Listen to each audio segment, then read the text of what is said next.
மறுமலர்ச்சி திராவிட முன்னேற்றக் கழகத்தின் அழைப்பை ஏற்று இன்றைய செய்தியாளர் சந்திப்பில் பங்கெடுத்து கொண்டிருக்கக்கூடிய எனது அன்புமிக்க செய்தியாளர்களே, அன்பிற்குரிய ஊடகவியலாளர்களே, மறுமலர்ச்சி திராவிட முன்னேற்றக் கழகத்தின் பொருளாளர் அருமை சகோதரர் செந்திலதிபன், முதன்மை செயலாளர் அன்புக்குரிய துரை வைகோ, துணை பொதுச் செயலாளர் அன்பு சகோதரர் மல்லை சத்யா, வெளியீட்டு செயலாளர் அன்பு சகோதரர் வந்தியத்தேவன் அவர்கள் உள்ளிட்ட மறுமலர்ச்சி திராவிட முன்னேற்றக் கழகத்தினுடைய மாவட்ட செயலாளர்களே, வருகை தந்திருக்கின்ற பத்திரிகையாளர்களே, ஊடகவியல் நண்பர்களே, வணக்கம். ஆண்டுதோறும் ஜனவரி தலைநாளில் முதல் நாளில் பத்திரிகையாளர்களையும் ஊடகவியலாளர்களையும் சந்திப்பதை ஒரு 25 ஆண்டுகளுக்கு மேலாக 28 ஆண்டுகள் நான் நடத்தி கொண்டிருக்கிறேன். சில ஆண்டுகள் காஸ்மோபாலிட்டன் கிளப்பிலே நாம் அதை நடத்த முடிந்தது. அதன் பிறகு அவர்கள் அனுமதி இல்லை என்று சொன்ன பிறகு இங்கே தாயகத்திலேயே நடத்தி கொண்டிருக்கிறோம். நீங்களும் இது விடுமுறை நாளாயிற்றே, வீட்டில் இருக்கலாமே நினைக்காமல் இந்த அழைப்பை ஏற்று வந்தது பெரிய ஆச்சரியமாக முதலாண்டிலே இருந்தது. அதே போல் இன்றைய நிகழ்விலும் வந்து கலந்து கொண்டிருக்கக்கூடிய என்னுடைய அன்பு சகோதர சகோதரிகளுக்கு நான் நன்றியை தெரிவித்து கொண்டு ஆங்கில புத்தாண்டு வாழ்த்துக்களையும் தமிழர் திருநாளாம் தைப்பொங்கல் வாழ்த்துக்களையும் உங்களுக்கும் உங்கள் குடும்பத்தாருக்கும் நான் மறுமலர்ச்சி திராவிட முன்னேற்றக் கழகத்தின் சார்பில் தெரிவித்துக் கொள்கிறேன். ஓராண்டு கொரோனாவிலே பெரும் பாதிப்பு சென்னையிலே ஏற்பட்டுவிட்ட காரணத்தினால் ஒரு பத்திரிகையாளர் சந்திப்பு அது தவிர்க்க முடியாமல் கலந்து கொள்ள முடியாமல் போயிற்று. இப்பொழுது இந்த ஆண்டு புதிய எழுச்சியோடு, புதிய ஒரு உணர்ச்சியோடு மறுமலர்ச்சி திராவிட முன்னேற்றக் கழகம் தன்னுடைய பணிகளை செய்து கொண்டிருக்கிறது. ஆங்காங்கு நடத்தப்படுகின்ற ஆர்ப்பாட்டங்கள், அங்கே பொது பிரச்சனைகளை முன்னெடுத்து செய்கின்ற ஆர்ப்பாட்டங்கள், கூட்டங்கள், அது தவிர்த்து நடந்து முடிந்த சட்டமன்ற தேர்தலிலும் சரி, அண்மையிலே நடைபெற்ற நாடாளுமன்ற தேர்தலிலும் சரி, நம்முடைய இயக்கம் திராவிட முன்னேற்றக் கழகத்தின் தலைமையிலான இந்த கூட்டணி அகில இந்திய அணியிலே இந்தியா அணி என்கிற அந்த இந்திய அணிக்கு மறுமலர்ச்சி திராவிட முன்னேற்றக் கழகமும் அதிலே சேர்ந்திருப்பதனால் எங்களுக்கும் ஒவ்வொரு இந்தியா கூட்டணியினுடைய நிகழ்ச்சிக்கு அழைப்பு விடுத்து கொண்டு தான் இருக்கிறார்கள். நானும் தவறாமல் போய் கலந்து கொண்டு என் தரப்பிலே இருந்து, தமிழ்நாட்டின் தரப்பிலே இருந்து திராவிட முன்னேற்றக் கழகத்தினுடைய அணி என்ற அந்த நுனியிலே இருந்து நான் கருத்துக்களை அங்கே சொல்லி வருகிறேன். மிகப்பெரிய வெற்றி திராவிட முன்னேற்றக் கழக அணிக்கு கிடைத்திருக்கிறது. ஆட்சி அமைந்தவுடன் திராவிட மாடல் ஆட்சி, இதை நாங்கள் நடத்தப் போகிறோம் என்று சொல்லி முதலமைச்சர் அன்பு சகோதரர் மாண்புமிகு தளபதி மு.க. ஸ்டாலின் அவர்கள் திட்டமிட்டு பணியாற்றுகிறார். அனைத்து தரப்பு மக்களுக்கும், விவசாயிகள், தொழிலாளர்கள், நெசவாளர்கள், மாணவர்கள், குறிப்பாக தாய்மார்கள், பெண்கள், அவர்கள் நலனிலே அக்கறை கொண்டு புதிய புதிய திட்டங்களை அது வரவேற்று அந்த திட்டங்கள் மற்ற மாநிலங்களிலே நாங்களும் இதுபோல திட்டங்களை நிறைவேற்றப் போகிறோம் என்று அவர்களுக்கு வழிகாட்டுகிற இடத்திலே திராவிட முன்னேற்றக் கழகத்தினுடைய தலைமையிலான இந்த அணியினுடைய ஆட்சி மற்ற மாநில முதல்வர்களுக்கெல்லாம் எடுத்துக்காட்டாக இருக்கிறது என்பதை நான் அந்த கூட்டங்களுக்கு போனபோது தான் தெரிந்து கொண்டேன். பிற மாநில முதலமைச்சர்கள் தமிழக முதலமைச்சரை வாழ்த்தி பேசுவதும், அந்த திட்டங்களையெல்லாம் எங்கள் மாநிலத்திலே நிறைவேற்றுவோம் என்று அவர்கள் பேசுவதும், தாய்மார்களுக்கு பேருந்துகளிலே கட்டணமில்லாத பயணம், அதைப் போல மாதம் ஒன்றுக்கு 1000 ரூபாய் கொடுக்கின்ற பயணம், வீட்டுக்கு ஒரு மருத்துவம் என்று சொல்லக்கூடிய வகையிலே மருத்துவத்துறையிலே பெரிய பாதிப்பு தமிழகத்திலே வரவிடாமல் எந்த அளவுக்கு அதை தடுத்து நிறுத்த முடியுமோ அதற்கான பணிகளிலே திராவிட முன்னேற்றக் கழகம் செயல்படுத்தி வருகிறது. அது மட்டுமல்ல, திராவிட முன்னேற்றக் கழகம் இந்த முயற்சி எடுத்ததனால்தான் இங்கே விவசாயிகளுக்குரிய பிரச்சனையாகட்டும், நெசவாளர் பிரச்சனையாகட்டும், மத்திய அரசு ஒன்றிய அரசு செய்ய வேண்டிய உதவியை செய்யவில்லை. கேட்டதற்கு 5% தான் அவர்கள் நிதி கொடுத்திருக்கிறார்கள். 2700 கோடி, முதலில் 3500 கோடி வேண்டும் என்றும், பிறகு திட்டம் புள்ளிவிவரங்களோடு 2700 கோடி கேட்டதற்கு அப்பொழுது அவர்கள் 400 கோடி தான் அவர்கள் ஒதுக்கீடு செய்தார்கள். ஆக ஒன்றிய அரசு மாநில அரசுகளை அப்படியே கொஞ்சம் கொஞ்சமாக நசுக்குகின்ற ஒரு வேலை திட்டம் பயங்கரமாக நடைபெற்று கொண்டிருக்கிறது. எதிர்காலம் விபரீதமாகி விடுமோ என்ற அச்சத்தை தருகிறது. அதனால்தான் ஒரே நாடு, ஒரே தேர்தல், ஒரே கலாச்சாரம், ஒரே மதம் என்று அவர்கள் இந்த திட்டத்தை கொண்டு வந்து தேர்தல் எல்லா இடங்களுக்கும் ஒரே நாளில் தான் தேர்தல், ஒரே தடவை தான் தேர்தல். ஊராட்சி அமைப்புகளுக்கும் தேர்தல், அதே தினத்திலே தான் சட்டமன்றத்திற்கும் தேர்தல், அதே நாளில்தான் நாடாளுமன்றத்துக்கும் தேர்தல் என்று அவர்கள் அறிவித்திருப்பது ஒரு தொலைநோக்கு மோசமான திட்டத்தை மனதிலே வைத்துக்கொண்டு நரேந்திர மோடி பிரதமர் அவர்கள் இதை செயல்படுத்த நினைக்கிறார். அவர் தனக்கு இவ்வளவு வாக்குகள் வந்தது, நாம் ஏன் அமெரிக்க குடியரசுத் தலைவரை போல, ருசிய குடியரசுத் தலைவரை போல நாம் குடியரசுத் தலைவர் ஆகக்கூடாதா என்ற எண்ணம் அவருடைய உள்ளத்திலே பொதிந்து கிடக்கிறது என்பதை நான் உணர்ந்த காரணத்தினால் தான் சொல்கிறேன். ஒரே தேர்தல் என்று வைத்துவிட்டால் வேட்பாளரை வைத்துத்தானே ஓட்டு, அப்படித்தானே பிற கூட்டாட்சிகளிலே நடைபெறுகிறது. தான் ஒரு வேட்பாளராக, அதிபர் வேட்பாளராக ஆகிவிட வேண்டும் என்றால் அரசியல் சட்டத்தினுடைய அடித்தளத்தையே மாற்றி, அந்த அடித்தளத்தினுடைய பிரியாம்பிளிலே, குறிக்கோளிலே என்னென்ன கருத்துக்கள் சொல்லப்பட்டதோ அதை அது சமூக நீதியாகட்டும், மதச்சார்பின்மையாகட்டும், கூட்டாட்சி கொள்கையாகட்டும், அவையெல்லாம் அந்த பிரியாம்பிளிலே இருந்து எடுக்க வேண்டும் என்று திட்டமிட்டிருக்கிறார்கள். அதனால் தான் அவர்கள் ஒரே நாளில் தேர்தல் என்றால் சரி, எல்லா இடங்களிலும் ஒரே நாளிலே தேர்தல் நடக்கிறது. ஒரு 6 மாதம் கழித்து 8 மாதம் கழித்து நாடாளுமன்றம் கவிழ்ந்து விடுகிறது, பெரும்பான்மை இழந்து. அப்படியானால் மீண்டும் அத்தனை மாநிலங்களுக்கும் நாடாளுமன்றத்துக்கும் சேர்த்து மீண்டும் ஒரு தேர்தலை நடத்துவார்களா? அல்லது 3 மாநிலங்களிலே ஆட்சி கலைந்து விட்டது, பெரும்பான்மை இழந்தோ, கட்சியில் ஒரு கட்சியிலிருந்து இன்னொரு கட்சிக்கு மாறி போவதனாலோ, தாவி போவதனாலோ அங்கே மாநில அரசுகள் கலைக்கப்பட்டால் அப்பொழுதும் நாடாளுமன்றத்துக்கு சேர்த்து தேர்தல் வைப்பார்களா? ஆக நடைமுறையிலே இது சாத்தியமற்றது நம்மை இந்தியாவை பொறுத்த மட்டிலே. ஏனென்றால் India is a multi national state. இது பல தேசிய இனங்களை கொண்ட உபகண்டம். இதை நான் நாடாளுமன்றத்திலே பேசுகிற பொழுதே வடபுலத்து எம்பிக்கள் இப்படி பேசக்கூடாது, பல தேசிய இனங்கள் இங்கே இருப்பதாக எப்படி சொல்லலாம், ஒரே தேசிய இனம், இந்திய தேசிய இனம்தான் இருக்கிறது என்று சொன்னபோது கிடையாது.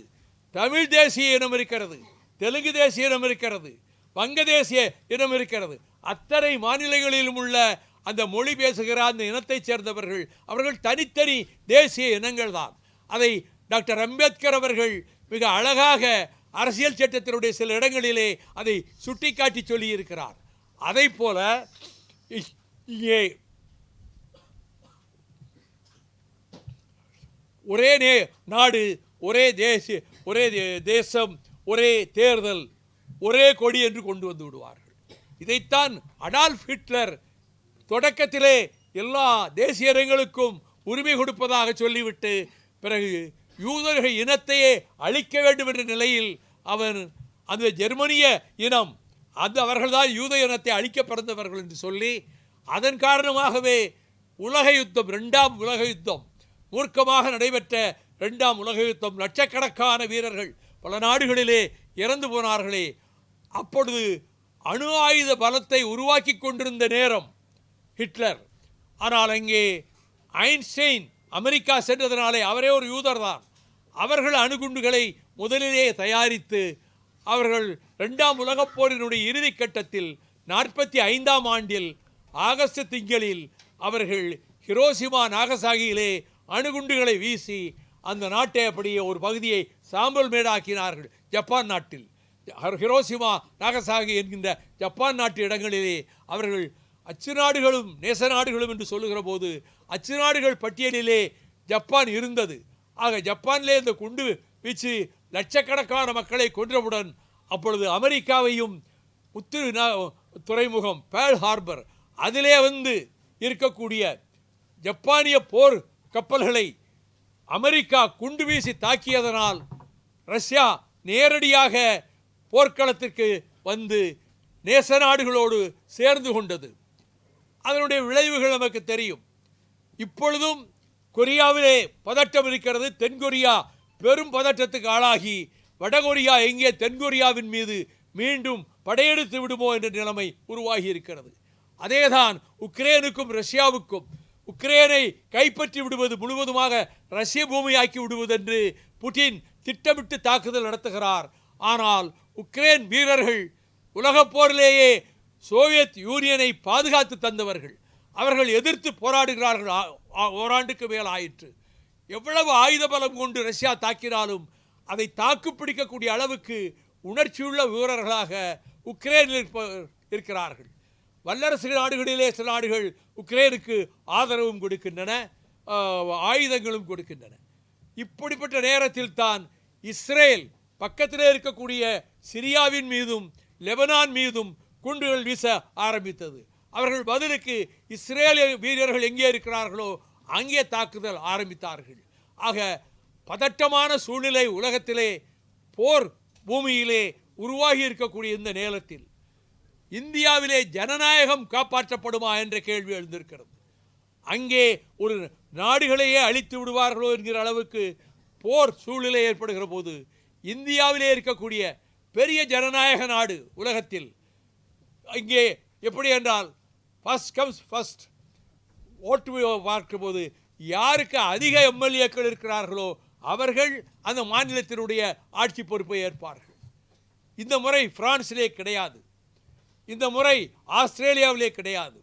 ஆகவே இந்த திட்டத்தின்படி அவர்கள் இந்தியாவினுடைய ஜனநாயகத்தை காப்பாற்ற வேண்டுமானால் மதச்சார்பின்மையை பாதுகாத்தாலுடைய, கூட்டாட்சி தத்துவம் கூட்டாட்சி கொள்கை வெற்றி பெற்றாலுடைய, டாக்டர் அம்பேத்கர் அவர்களே சொன்னார், அதை பாதுகாக்க முடியாமல் போய்விடும். அவர் என்ன சொன்னார் என்றால், ஜெஃபர்சன் சொன்ன அந்த மேற்கோளை எடுத்து அரசியல் நிர்ணய சபையினுடைய இறுதி கூட்டத்தில் அந்த அரசியல் நிர்ணய சட்டத்தினுடைய வரைவை கொடுக்கிற போது அவர் சொன்னது, அதாவது ஒரு ஜெஃபர்சன் சொன்னார், ஒரு தலைமுறை என்பது ஒரு இனம், ஒவ்வொரு தலைமுறைக்கும் அரசியல் சட்டம் மாறுவதற்கான சூழ்நிலை உருவாக்கப்பட வேண்டும். ஆக ஒவ்வொரு தலைமுறையும் ஒரு தேசிய இனம். அவர் சொல்வது ஒவ்வொரு தலைமுறையும் மாற்ற வேண்டிய அவசியம் ஏற்படும். இவையெல்லாம் இறுதி நாளிலே அவர் அரசியல் சட்டத்தை முடித்து வைக்கக்கூடிய அந்த காலகட்டத்தில் டாக்டர் அம்பேத்கர் அவர்கள் இதை அருமையாக சொன்னார்கள். டாக்டர் அம்பேத்கரை நாங்கள் தானே இந்திய நாடாளுமன்ற மைய மண்டபத்திலே படத்தை திறந்து வைத்தோம் என்று புதிய தலைமுறையினுடைய நேர்பட பேசு நிகழ்ச்சியிலே நான் தவறாமல் பார்க்கக்கூடியவன். அதிலே ஒருவர் பேசுகிறார், பிஜேபி ஆதரவாளர். அந்த பேச்சுவார்த்தையிலே நாங்கள் தானே அம்பேத்கருக்கு பாராளுமன்றத்திலே படத்தை திறந்தோம், அம்பேத்கரை பற்றி பேச மற்றவர்களுக்கு என்ன யோக்கியதை இருக்கிறது என்று அவர் வாதிட்டார். எனக்கு தூக்கி வாரி போட்டது. காரணம், 1985 டிசம்பர் மாதம் நான் நாடாளுமன்ற மாநிலங்களவையில் பேசும்போது சமூக நீதியை நிலைநாட்ட வேண்டும் என்று சொன்னால் பாபா சாஹேப் டாக்டர் அம்பேத்கர் திருவுருவ படத்தையும் அறிவாசான் தந்தை பெரியார் படத்தையும் பாராளுமன்ற மைய மண்டபத்தில் சென்ட்ரல் ஹாலில் அதை திறக்க வேண்டும் என்று நான் சொன்னேன். அந்த படங்களை திறந்தால்தான் நாம் சமூக நீதியை ஆதரிக்கிறோம் என்று அர்த்தம் என்று. அப்பொழுது வைத்த படங்களுக்கு மேல் புதிதாக இந்த படம் வைக்க வேண்டாம் என்று ஒரு எம்பி சொன்னார். நான் சொன்னேன், நீங்கள் இங்கே வந்திருக்கக்கூடிய அத்தனை நாடாளுமன்ற உறுப்பினர்களும் ஒன்றை உணர்ந்து கொள்ள வேண்டும். ஒரு ஒரு ஒரு படம் அவர் படம் வைக்கக்கூடாது என்றால் அவர்தானே அரசியல் சட்டத்தை மைய மண்டபத்திலே மாதக்கணக்கிலே வருடக்கணக்கிலே வாதித்து அதை அரங்கேற்றம் செய்தார். அவர் எழுதியது, அவர் தீட்டியது தானே இத்தனை பிரிவுகளை கொண்டிருக்கக்கூடிய மிகப்பெரிய அரசியல் சட்டம். அவருடைய படம் ஏன் திறக்கக்கூடாது? இந்திரா காந்தி படம் இருக்கிறது, நேரு படம் இருக்கிறது, மோதிலால் நேரு படம் இருக்கிறது. பின்னாளிலே ராஜாஜி படத்தை கொண்டு வைத்தார்கள், பின்னாளிலே நேதாஜி படத்தை கொண்டு வந்து வைத்தார்கள். தாதாபாய் நவ்ரோஜி, சித்தரஞ்சன் தாஸ், பாலகங்காதர திலகர் என்று இவ்வளவு படங்களும் இருக்கிறது. அம்பேத்கர் படத்தை வைத்தால் இந்த பாராளுமன்றம் தீட்டுப்பட்டு விடுமா என்று அவர்களை பார்த்து கேட்டேன். ஒவ்வொரு வருடமும் நான் கேட்டபொழுது அதை யாரும் செவிமடுக்கவில்லை. ஆனால் 1989 இறுதி பருவத்தில் ஆட்சியிலே ஒரு தலைகீழ் மாற்றம் ஏற்பட்டு விஸ்வநாத் பிரதாப் சிங் பிரதமரான பிறகு, அவர் தலைமை அமைச்சரான பிறகு, நான் அவரிடத்திலே நேரிலே அவர் வீட்டுக்கு அடிக்கடி செல்வேன். இந்த டாக்டர் அம்பேத்கர் படம் இன்னும் திறக்காமல் இருக்கிறது. அது அவர்கள் இதற்கு முன்பு ஆட்சியில் இருந்தவர்கள் திறக்கவில்லை. நீங்கள் அதை திறந்து வைத்து அந்த பெருமையும் புகழும் உங்களுக்கு சேர வேண்டும், நீங்கள் சமூக நீதியை காக்கிறீர்கள் என்று சொன்னவுடன் ஏற்றுக்கொண்டார். ஏற்றுக்கொண்டு 1990 பிப்ரவரியிலே அவர் அந்த மத்திய மண்டபத்தில் டாக்டர் அம்பேத்கருடைய படத்தை திறந்து வைத்த பொழுது நான் நன்றி தெரிவித்து, இந்திய நாடும் குறிப்பாக ஒடுக்கப்பட்ட மக்களும் ஜனநாயகத்திலே அக்கறை உள்ளவர்களும் விபி சிங்குக்கு கடமைப்பட்டிருக்கிறார்கள். அவர்தான் டாக்டர் அம்பேத்கர் படத்தை மைய மண்டபத்திலே திறந்து வைத்தார் என்று சொன்னேன். ஆக நேர்பட பேசுகிற பிஜேபிக்காரர்கள் அவர்கள் இன்னும் எங்கோ இருந்து கொண்டு கற்பனையிலே பேசிக் கொண்டிருக்கிறார்கள். அம்பேத்கர் படத்தை திறக்கவே விடாமல் தடுத்தது பிஜேபி, அதற்கு பிறகு திறந்து வைத்தது விபி சிங். அப்படிப்பட்ட அம்பேத்கருடைய கருத்துக்களை ஏற்றுக்கொள்வதானால் சமூக நீதி, மதச்சார்பின்மையையும் கூட்டாட்சி தத்துவத்தையும் ஏற்றுக்கொள்ள வேண்டும். இந்திய தேர்தல் முறை எப்படி இருக்கிறது என்றால் ஃபர்ஸ்ட் கம்ஸ் ஃபர்ஸ்ட். அது யாருக்கு அதிக இடங்கள் கிடைக்கிறதோ அவர்கள் ஆட்சிக்கு வர வேண்டும். ஒரு மாநிலமாகட்டும், மத்திய அரசாகட்டும், இதுதான் இப்பொழுது இருக்கக்கூடிய நடைமுறை. ஆனால் பாரதிய ஜனதா கட்சியின் தலைமையிலே இருக்கக்கூடிய அந்த கூட்டணி, அது கூட்டணி பேர்தானே தவிர அந்த கூட்டணி கூட்டத்தை நரேந்திர மோடி கூட்டவே இல்லை. அடல் பிஹாரி வாஜ்பாய் பிரதமராக இருந்த பொழுது மாதம் ஒரு முறை அந்த தோழமை கட்சிகளுடைய கூட்டத்தை, அந்த கூட்டணியினுடைய கூட்டத்தை நடத்துவார். எல்லோரையும் பேச விடுவார். எல்லா கருத்துக்களும் அங்கே மோதத்தான் செய்யும். பொடா சட்டம் வந்தபோது நானும் முரசொலி மாறன் அவர்களும் தான் கடுமையாக எதிர்த்தோம். டாக்டர் ஃபரூக் அப்துல்லாவும் சேர்ந்து எதிர்த்தார். மற்றவர்கள் யாரும் எதிர்க்கவில்லை. ஆனால் அத்வானி அவர்கள் எப்படியும் இந்த பொட்டாவை கொண்டு வராமல் நாங்கள் இந்த நாட்டிலே பயங்கரவாதத்தை ஒழிக்க முடியாது, பொடாவை கொண்டு வருவோம் என்றபோது மாறன் சொன்னார், முன்பு இப்படித்தான் மிசாவை கொண்டு வந்தபோது இது எந்த கட்சியையும் பாதிக்காது என்று சொன்னீர்கள். முதல் பலி திராவிட முன்னேற்ற கழக ஆட்சிதான். அந்த மிசா கொண்டு வந்ததினாலே அது ஏற்பட்டது. அதே நிலைமைதான் பொட்டாவுக்கும் ஏற்படும். இந்த பொடா திட்டத்தை தடுத்து நிறுத்துங்கள், இதை ரத்து செய்யுங்கள், இதை கொண்டு வருகிற முயற்சியை கைவிடுங்கள் என்று முரசொலி மாறன் பேசினார். அடுத்து நான் மிக கடுமையாக பேசினேன். ஒரு சர்வாதிகார நாடாக இதை ஆக்குவதற்காகத்தான் நீங்கள் பொட்டாவை கொண்டு வருகிறீர்கள். பிரிவென்ஷன் ஆஃப் டெரரிசம் ஆக்ட், அதிலே முதல் கைது எம்பிக்களிலே அடியேன் தான். இந்தியாவிலே எந்த எம்பியும் பொட்டாவிலே கைது செய்யப்படவில்லை. ஒரே ஒரு எம்பி தான், அது தமிழ்நாட்டை சேர்ந்த நான் தான் கைது செய்யப்பட்டேன். மற்ற கைது செய்யப்பட்டவர்களெல்லாம் எம்பிக்கள் அல்ல, முன்னாள் எம்எல்ஏக்கள், கட்சியினுடைய முக்கிய தலைவர்கள். அப்படி பொட்டாவிலே கைது செய்யப்பட்டு 7 சிறைச்சாலைகளிலும் அடைக்கப்பட்டோம். ஆகவே நான் சோம்நாத் சாட்டர்ஜி நாடாளுமன்றத்தில் சொன்னார், பொடா சட்டத்தை வரவேற்றார் திமுக எம்பி வைகோ, இப்பொழுது அவரே அதில் சிக்கிக்கொண்டு வேலூர் ஜெயிலிலே இருக்கிறார் என்று சொன்னதை தமிழ்நாட்டிலே இருக்கக்கூடிய வார இதழ்கள் 2 இதழ்கள் அந்த பேச்சை எடுத்து போட்டு பொடாவை வரவேற்றதால் பொடா சிறைவாசியாக இருக்கிறார் என்று கேலி செய்து சித்திரமெல்லாம் போட்டார்கள். அப்பொழுது நான் ஒரு நீண்ட கடிதம் அவருக்கு சோம்நாத் சட்டர்ஜிக்கு எழுதினேன். இந்த வாதம் வருகிற பொழுது, கூட்டணிக்குள்ளே வருகிற போது கடுமையாக எதிர்த்தவன் நான் என்பது அந்த கூட்டத்துக்கு வந்த நிருபர்களுக்கு தெரியும், அத்தனை தலைவர்களுக்கும் தெரியும். மாறன் எதிர்த்தார், நானும் எதிர்த்தேன். கடைசியில் என்னையவே நானே மாறன் எப்படி விசா கைதியானாரோ அதே போல நான் பொடா கைதியானேன். ஆகவே அவர்கள் இந்த பொடாவையை இப்பொழுதும் ரத்து செய்யவில்லை, அது வேறு வடிவத்திலே ஒரு சட்டமாக கொண்டு வந்திருக்கிறார்கள். அதுபோல தேச துரோக குற்றம் என்று சொல்லி அவர்கள் 124A அதிலே கொண்டு வந்து அடைக்க வேண்டும் என்று நினைக்கிறார்கள்.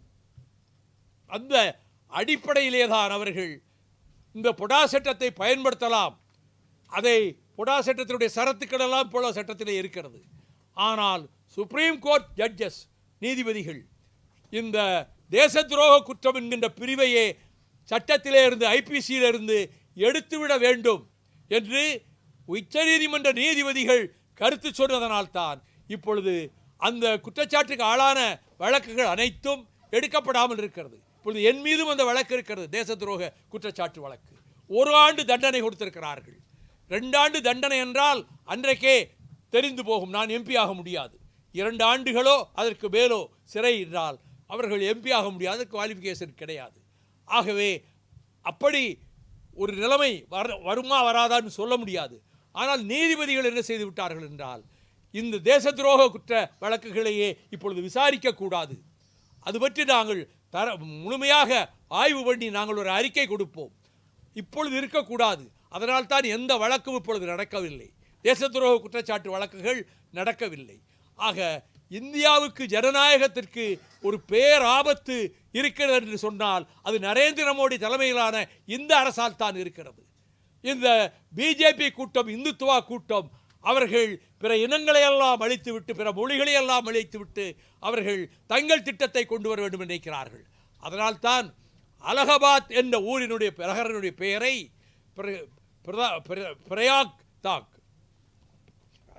பிரயாக்ராஜ் என்று பெயர் சூட்டியிருக்கிறார்கள்.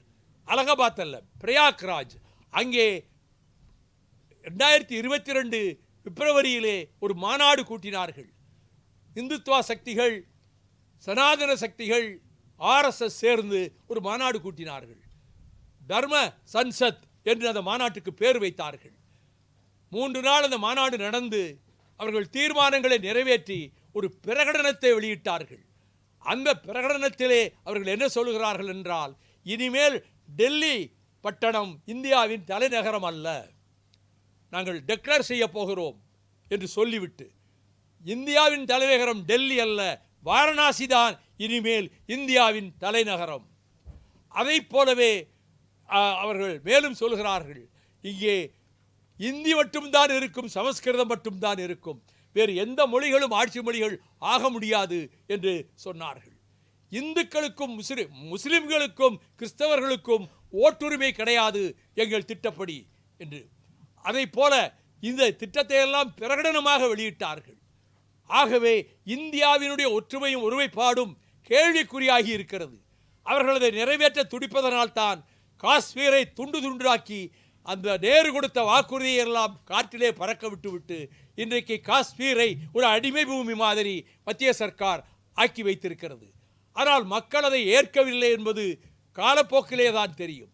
அவர்கள் அதை செய்துவிட்டு அடுத்து பொது சிவில் சட்டத்தை கொண்டு வருவோம் என்று இந்த நடந்து முடிந்த கூட்ட தொடரிலேயே அதை கொண்டு வருவதாக சொன்னார்கள்.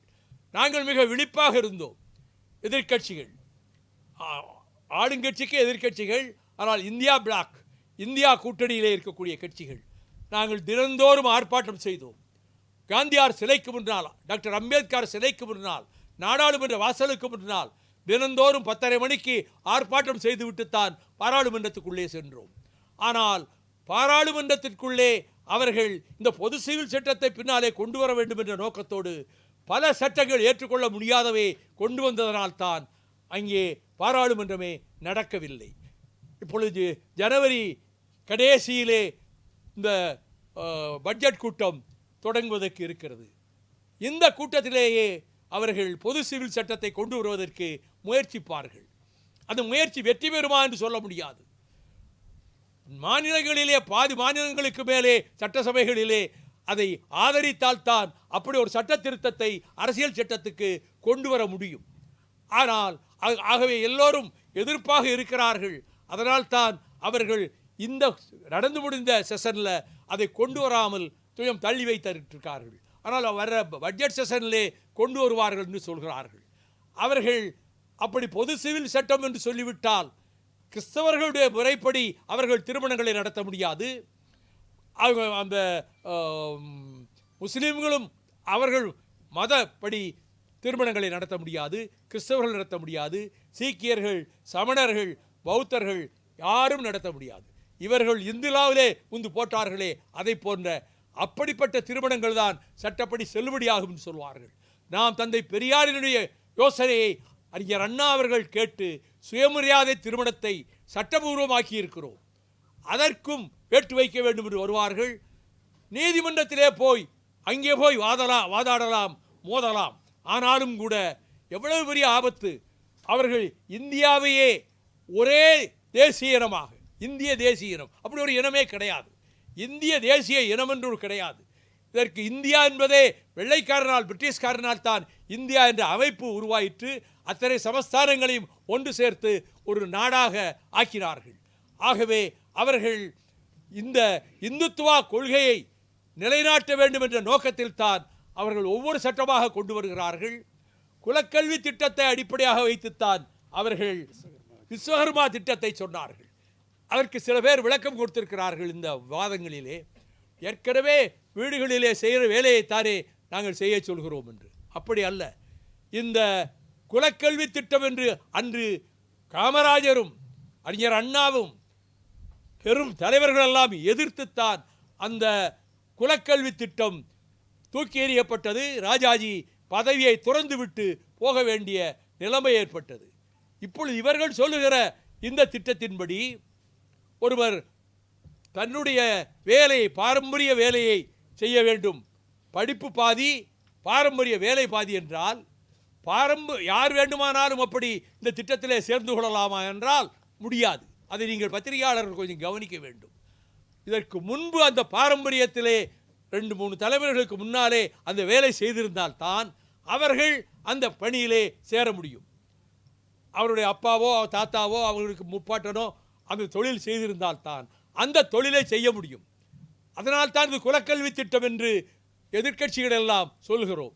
அது வரக்கூடாது. ஆக குலக்கல்வி திட்டத்தை கொண்டு வந்து இந்து ராஷ்டிரா என்கிற அமைப்பை உருவாக்கி அதிலே இந்தியையும் சமஸ்கிருதத்தை மட்டும் வைத்துக்கொண்டு நேருவினுடைய உறுதிமொழியெல்லாம் மண்ணில் போட்டு புதைத்துவிட்டு இந்தியாவை ஒரு பாசிச நாடாக, ஒரு சர்வாதிகார நாடாக, ஜனநாயகத்தை மறுக்கின்ற நாடாக அது கொண்டு வருவதற்குத்தான் அவர்கள் ஒரே தேர்தல் ஒரே நாடு என்கிறார்கள். இது எப்படி சாத்தியமாகும்? குழப்பம்தான் மிஞ்சும்.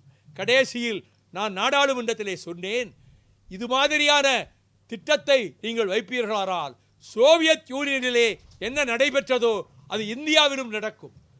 சோவியத் யூனியனுக்கு இருந்த செம்படையை போன்ற வலிமையான படை அமெரிக்காவிலே வேண்டுமானால் அடுத்து இருக்கலாம். ரெட் ஆர்மி அவ்வளவு பெரிய படையை வைத்துக்கொண்டு ஒரு வலுவான அரசியல் திட்டத்தை அவர்கள் உருவாக்கினார்கள். அதை வைத்துக்கொண்டு அந்த சோவியத் யூனியனுடைய ஒற்றுமையை பாதுகாக்க முடியவில்லையே, ஒருமைப்பாட்டை பாதுகாக்க முடியவில்லையே. 15 நாடுகளாக துண்டு துண்டாக பொது வாக்கெடுப்பு மூலம் பிரிந்து செல்கிறோம் என்ற மூலம் 15 நாடுகளாகிவிட்டன. இப்பொழுது ரஷ்யா தனி நாடு, அவ்வளவுதான். அதை போல இந்தியாவுக்கும் அந்த கதி வரும். சோவியத் ரஷ்யாவை விட இங்குதான் ஆபத்து அதிகம். ரஷ்யாவிலாவது ரஷ்ய மொழி பரவலாக பரவி இருந்தது 2ஆம் உலகப் போருக்கு முன்னர். இங்கே அப்படி இல்லை. பல மாநிலங்கள், பல தேசிய இனங்கள், பல மொழிகள். இங்கே இந்த விஷப்பரீட்சையில் ஈடுபட்டால் ரஷ்யாவிலே சோவியத்திலே ஏற்பட்டதை போல இந்தியாவும் துண்டு துண்டாக போகிற நிலைமை ஒரு 50 ஆண்டுகளுக்குள்ளாக. ஒருவேளை அவர்கள் 1947 அதற்கு பிறகு 2047 அதற்கு ஒரு நூற்றாண்டு கொண்டாடி விடலாம் என்று நினைத்தால் அந்த 2047 இந்தியா இதே மாதிரி இருக்குமா? அல்லது வடகிழக்கு பகுதிகள் தனியாக செல்லுமா? பஞ்சாப் தனியாக செல்லுமா? தென் மாநிலங்கள் திராவிட பூமியைச் சேர்ந்த தென் மாநிலங்கள் தனியாக போகுமா என்ற கேள்விகளை இப்பொழுதே அரசியல் சட்டத்தை பற்றி ஆய்வு செய்கிறவர்கள் சொல்லிக் கொண்டிருக்கிறார்கள். ஆகவே இந்திய ஜனநாயகத்திற்கு பெரும் ஆபத்து ஏற்பட்டிருக்கக்கூடிய இந்த நேரத்தில் நம்முடைய முதலமைச்சர் தளபதி ஸ்டாலின் அவர்களுடைய பெருமுயற்சியாலும் அங்கே வடபுலத்திலே ராகுல் காந்தி அவர்களுடைய பெருமுயற்சியினாலும் அவர்கள் இந்தியா பிளாக் என்பதை ஏற்படுத்த முனைந்து பல கட்சிகளும் அதிலே ஒன்று சேர்ந்து இந்தியா பிளாக் என்ற அமைப்பை 5 கூட்டங்கள் நடத்தியாகிவிட்டது. வெற்றிகரமாக நடந்தது. அதிலே முழுக்க இவர்கள் ஜெயிக்க முடியாது என்று மோடியும் அவர் உள்துறை அமைச்சரும் சொல்லிக் கொண்டிருந்தார்கள். ஆனால் அந்த முதல் தேர்தலில், நாடாளுமன்ற தேர்தலில் தமிழ்நாட்டை பொறுத்தமட்டில், பாண்டிச்சேரி டெல்லியினுடைய யூனியன் பிரதேசம், தமிழ்நாட்டை பொறுத்தமட்டில் எல்லா இடங்களிலும் இந்த அணிதான், இந்தியா பிளாக் அணி, திமுக அணிதான் வெற்றி பெற்றது. திமுக தான் வெற்றி பெற்றது அத்தனை இடங்களிலும். இப்பொழுது வரப்போகிற தேர்தல், அது அடுத்து எப்பொழுது இவர்கள் தேர்தல் கொண்டு வந்தாலும் அதே ரிசல்ட் தான் வரும். போன தடவை 400 இடங்களை நாங்கள் கைப்பற்றுவோம் என்று ஒன்றிய அரசை நடத்துகிற பிஜேபி சொன்னது. நாங்கள் வரப்போகிற தேர்தலில் 400 நாடாளுமன்ற உறுப்பினர்களை பெறுவோம் என்று. ஆனால் என்ன நடந்தது? சுற்றி சுற்றி வந்தார் நரேந்திர மோடி இந்தியாவை, பல மாநிலங்களை. 250 இடங்கள் தான் அவர்கள் வெற்றி பெற முடிந்தது. எதிர்க்கட்சிகளும் கூட எல்லோரும் ஒன்று சேர்ந்து ஒரு பலமான அணியாக உருவாகவில்லை, ஓரளவு உருவாகி இருந்தது. இனி எதிர்காலத்திலே எப்படி எல்லா எதிர்க்கட்சிகளும் ஒன்று சேர்ந்து நிற்கிற போது இவர்கள் நினைக்கிற இந்த 250 இடங்கள் கூட வராது. நாடாளுமன்றத்திலே 200க்கு கீழே தான் பிஜேபி அணியினுடைய மொத்த ஆதரவே கிடைக்கும். பிஜேபியினுடைய அணி, பிஜேபி மட்டுமல்ல, பிஜேபியோட கூட சேர்ந்திருக்க கட்சிகள். இப்பொழுது சந்திரபாபு நாயுடுவும் ஒரிசாவினுடைய முதல்வரும் அவர்கள் ஆதரித்து கொண்டிருக்கிறார்கள். ஆனால் வரப்போகிற தேர்தலில் தமிழ்நாட்டில் என்ன நடக்கும் என்பதுதான் உங்கள் மனதிலே விஸ்வரூபம் எடுத்துக் கொண்டிருக்கிறது. நீங்கள் பின்னாலே வரப்போகிற பார்லிமெண்ட் எலெக்ஷனை சொல்கிறீர்கள். சட்டசபை தேர்தலிலே என்ன முடிவு வரும்? அவர்கள், நான் சொல்கிறேன், தளபதி ஸ்டாலின் முதலமைச்சர் அவர்கள் சொன்னார், 200 எங்கள் இலக்கு, ஆனால் எங்கள் இலக்கையும் தாண்டி ஜெயிப்போம். 200க்கு மேலான இடங்களிலும் நம்முடைய அணி, திமுக தலைமையிலான இந்த இந்தியா பிளாக் அணி இங்கே தமிழ்நாட்டிலே வெற்றி பெறும் என்று சொன்னார். இப்பொழுது நடந்து முடிந்த தேர்தலில் அத்தனை இடங்களிலும் திமுக தான் நாடாளுமன்ற தேர்தலிலே வெற்றி பெற்றிருக்கிறது. இதே கோணத்தில் ஒருங்கிணைந்து கொண்டு செல்லக்கூடிய மனப்பான்மை மற்ற தலைவர்களிடமும் வந்துவிட்டதனால் மராட்டியம் ஏமாற்றியது அங்கே உட்கட்சி போராட்டங்களினாலே மகாராஷ்டிராவை இழக்க நேரிட்டது. இனி வரப்போகிற தேர்தலில் எதிர்க்கட்சிகள் நல்ல வெற்றி பெறும் என்பதோடு தமிழ்நாட்டிலே 2026 நடைபெறுகிற சட்டமன்ற தேர்தல், அந்த சட்டமன்ற தேர்தலில் திமுக தலைமையிலான அணிதான் 200 இடங்களுக்கு மேல் வெற்றி பெறும். இதை இலக்காகவே முதலமைச்சர் அவர்கள் சொல்லியிருக்கிறார்கள். நாங்கள் ஒற்றுமையாக இருக்கிறோம். திமுக கூட்டணியில் இருக்கக்கூடிய கட்சிகளில் எந்த விரிசலும் இல்லை, எந்த நெருடலும் இல்லை. நல்ல ஒருங்கிணைப்பு மனப்பான்மை இருக்கிறது, கூட்டு மனப்பான்மை இருக்கிறது. ஆகவே இதை கொண்டு போய் சேர்ப்பதற்கு வருகிற தேர்தலில் திமுக தலைமையிலான அணியை இன்னும் வலுப்படுத்தி அது வெற்றி பெறுவதற்கு மறுமலர்ச்சி திராவிட முன்னேற்ற கழகம் தன் முழு பலத்தையும் பிரயோகித்து நாங்கள் வருகிற பிப்ரவரி மாதத்து ஜனவரி கடைசியிலிருந்தே மண்டல வாரியாக கூட்டங்கள், மண்டல வாரியாக ஆலோசனை கூட்டங்கள், மண்டல வாரியாக பாசறை கூட்டங்கள் 25 வயதுக்கு உட்பட்டவர்களை கொண்டு தமிழகம் எங்கும் அதை நடத்துவதென்று நாங்கள் முடிவெடுத்திருக்கிறோம். ஆக திராவிட முன்னேற்ற கழகத்திற்கு ஆதரவு கொடுக்க வேண்டும் என்று உயர்நிலை குழுவிலே 7 ஆண்டுகளுக்கு முன்பு நாங்கள் முடிவெடுக்கிற போது இதைத்தான் நான் சொன்னேன். எங்களிடமும் கொஞ்சம் வலிமை இருக்கிறது. திமுக அளவுக்கு வலிமை இல்லாவிட்டாலும், அதிமுக அளவுக்கு வலிமை இல்லாவிட்டாலும் எங்களுக்கென்று ஒரு தனித்தன்மையும் வலிமையும் இருக்கிறது. அது வீணாக போகக்கூடாது. அது திராவிட முன்னேற்ற கழகத்திலே இருந்துதான் நாங்கள் வந்தோம். ஆனால் கால சூழ்நிலையிலே பிரிவுகள் ஏற்பட்டன. இனி எதிர்காலத்தில் திராவிட இயக்கத்தை பாதுகாக்க வேண்டுமானால் அண்ணன் வீரமணி கூறுவது போல, தந்தை பெரியார் கடைசி காலத்திலே சொல்லி வைத்ததைப் போல, திராவிட இயக்கம் ஒன்றாக இருக்க வேண்டுமென்றால் மறுமலர்ச்சி திராவிட முன்னேற்ற கழகமும் திராவிடர் கழகமும் திமுகவுக்கு வலது தோளாகவும் இடது தோளாகவும் இருந்து நாங்கள் அதை வலுப்படுத்த முயற்சிப்போம். எங்கள் சக்தி வீணாகிவிடக்கூடாது. எங்களுக்கென்று இருக்கக்கூடிய பலம், எங்களுக்கென்று இருக்கக்கூடிய பிரச்சார பலம் வீணாகிவிடக்கூடாது. அது திமுகவுக்கே கொண்டு போய் சேர்ப்போம். அது திராவிட இயக்கத்தை பாதுகாக்கும். இந்த அடிப்படையில் தான் உயர்நிலை குழுவிலே நாங்கள் முடிவெடுத்தோம். எத்தனை இடங்கள் என்பது பெரிதல்ல. நமக்கு இருக்கக்கூடிய வலிமையையும் நம்முடைய உறுப்பினர்களையும் நம்முடைய அமைப்புகளையும் முழுக்க திமுக கழகத்துக்கு உதவி செய்வதற்கு பயன்படுத்துவது என்று முடிவெடுத்துத்தான் அந்த தேர்தலிலே, நாடாளுமன்ற தேர்தலிலும் சரி, அதற்கு பிறகு சட்டமன்ற தேர்தலிலும் சரி, நாங்கள் அந்த முடிவெடுத்தோம். அந்த முடிவில் தான் இப்பொழுதும் இருக்கிறோம். வரப்போகிற தேர்தலிலே திமுக அணி தமிழ்நாட்டிலே பரிபூரண மெஜாரிட்டி, முழு பெரும்பான்மை உறுதியாக பெறும் என்பதிலே எந்தவித ஐயமும் இல்லை. இங்கு எந்த விதமான ஊடுருவலுக்கு இடமும் இல்லை. 2026 தேர்தல் களம் அப்படிங்கிறது தமிழ்நாட்டில் புதிதாக ஒரு அரசியல் கட்சி நடிகர் தொடங்கி இருக்காரு. சீனியர் பொலிட்டிஷியன் நீங்க, அவருடைய அரசியல் வருகைங்கிறது பாதிப்பை ஏற்படுத்துமா? திராவிட முன்னேற்றக் கழக அணிக்கு எந்த பாதிப்பையும் ஏற்படுத்தாது. யாருக்கு பாதிப்பு ஏற்படாது, எதிர்பார்த்தது நடக்கும் நடக்காது என்பது தேர்தல் முடிந்த பிறகுதான் தெரியும். யாரும் அரசியல் கட்சி ஆரம்பிக்கலாம், நடிகராக இருந்தாலும் ஆரம்பிக்கலாம், எந்த தொழில் செய்கிறவராக இருந்தாலும் ஆதரிக்கலாம். அவர்கள் எம்ஜிஆர் அவர்கள் தொடக்கத்திலிருந்தே திமுகவிலே பாடுபட்டு ஆயிரக்கணக்கான மன்றங்கள், ஊருக்கூர் மன்றங்கள், எம்ஜிஆர் மன்றங்கள், அவை அப்படியே அதனுடைய கிளைகள் ஆயின. அவர் வெளியேற்றப்பட்ட போது அது ஒரு பலமான சக்தி ஆயிற்று. அதே நிலைமை மற்றவர்களுக்கும் வருமா என்று நான் சொல்ல முடியாது. அந்த செல்வாக்கு மற்றவர்களுக்கு இருக்கிறதா இல்லையா என்பதை நீங்களே தீர்மானித்துக் கொள்ளலாம். அது மக்கள் திலகத்தினுடைய காலம் வேறு. இப்பொழுது இருக்கக்கூடிய கட்சிகளில் புதிதாக கட்சிகள் ஆரம்பிப்பது அவர்களுடைய விருப்பம், ஜனநாயக உரிமை. அதை யாரும் கேள்வி கேட்க முடியாது. அந்த கட்சிகள் முயற்சித்து பார்க்கட்டும், அவர்களும் முயற்சிப்பார்கள் எல்லா விதத்திலும். நாங்கள் முழுமூச்சாக எங்களுடைய அணி, திமுக தலைமையிலான அணி முழுமூச்சாக இப்பொழுதே அந்த சட்டமன்ற தேர்தலுக்கு தயாராகி விடுவோம் என்பதற்குத்தான் இப்பொழுது பொதுக்குழுவை திராவிட முன்னேற்றக் கழகம் கூட்டி அதிலே நல்ல சில முடிவுகளை எடுத்திருக்கிறார்கள்.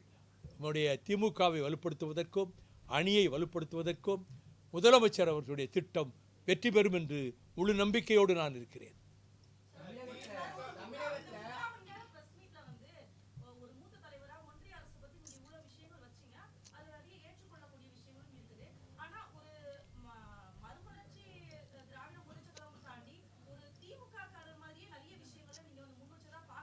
நான் திமுக தானுங்க.